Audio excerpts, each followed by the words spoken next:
আপনি যদি আমার মতো প্রকৃতিপ্রেমী হয়ে থাকেন আর মাছে ভাতে বাঙালি হয়ে থাকেন, মানে একদম দেশীয় টাইপ খাবার যদি আপনার পছন্দ হয়, তাহলে কিন্তু আপনি এই প্লেসটিতে একবার হলেও ঘুরে আসবেন।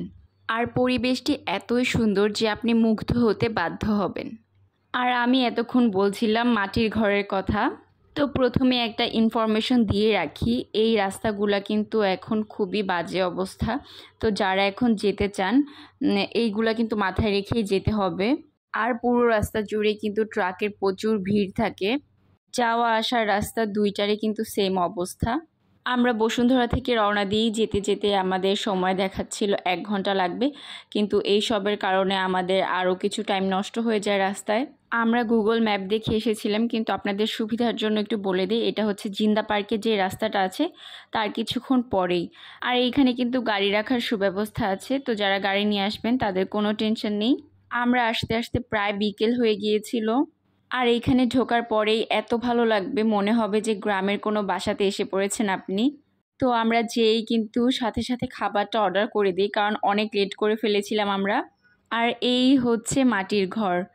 ঘরটা তো মাটির, এত সুন্দর ডেকোরেশন আর সব কিছু মাটি আর গাছের তৈরি।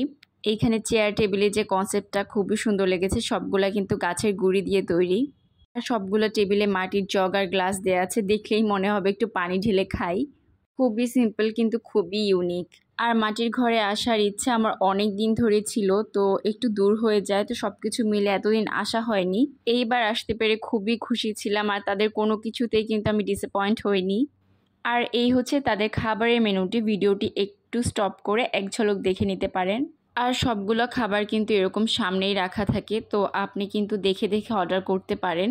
আর প্রতিটা স্টাফের বিহেভিয়ারও খুবই ভালো, তারা কিন্তু অনেক হেল্পফুল। তো আপনি কিন্তু কিছু জিজ্ঞাসা করলে তারা সুন্দর মতো ওগুলা ডিসক্রাইব করে। যদি খাবারের ব্যাপারেও কিছু জানতে চান, তারা কিন্তু সুন্দর করে বুঝিয়ে বলবে আপনাকে যে খাবারটা কিভাবে করা, কি দিয়ে করা। আর এখানে কিন্তু দেশীয় টাইপের ডেজার্টেরও কিছু অপশন ছিল। তো আমি যা বলেছিলাম, এই জগগুলো দেখে আমার পানি ঢেলে খেতে ইচ্ছা করছিল, তো প্রথমে আমি সেই কাজটাই করলাম। আর এই তো আমাদের খাবার এসে পড়েছে। আর খাবার আসতে কিন্তু বেশিক্ষণ টাইম লাগে না, কারণ সব কিছু আগের থেকেই রান্না করা থাকে। হয়তো কয়েকটা আইটেম সাথে সাথে বানিয়ে দেয় নাকি, আমি শিওর না।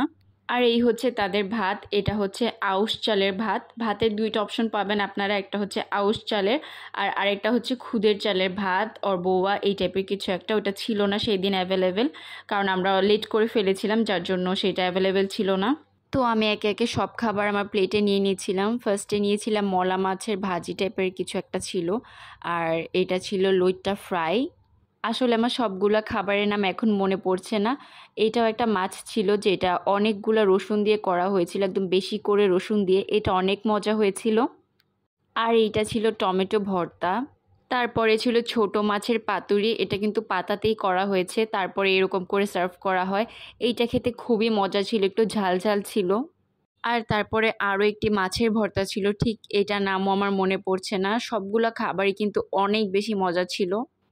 আর লেট করে যাওয়ার কারণে কিছু কিছু আইটেম সেই দিন অ্যাভেলেবেল ছিল না। আর এই তো আমার প্লেট সাজানো কিন্তু প্রায় শেষ। এরপরে আমি ডাল নিয়ে নিচ্ছিলাম।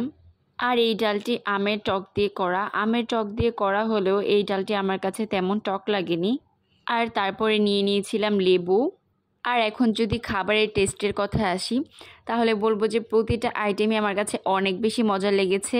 আর একদম ঘরোয়া টেস্টের মতো, কিন্তু একটু ডিফারেন্ট খেতে। জাস্ট একটা জিনিস নিয়ে আমার খুবই প্রবলেম হচ্ছিল, সেইটা হচ্ছে এই চালের ভাতগুলা। আমি মোটা চালের ভাতগুলা তেমন খেতে পারি না, আসলে কেউ খারাপভাবে নেবেন না।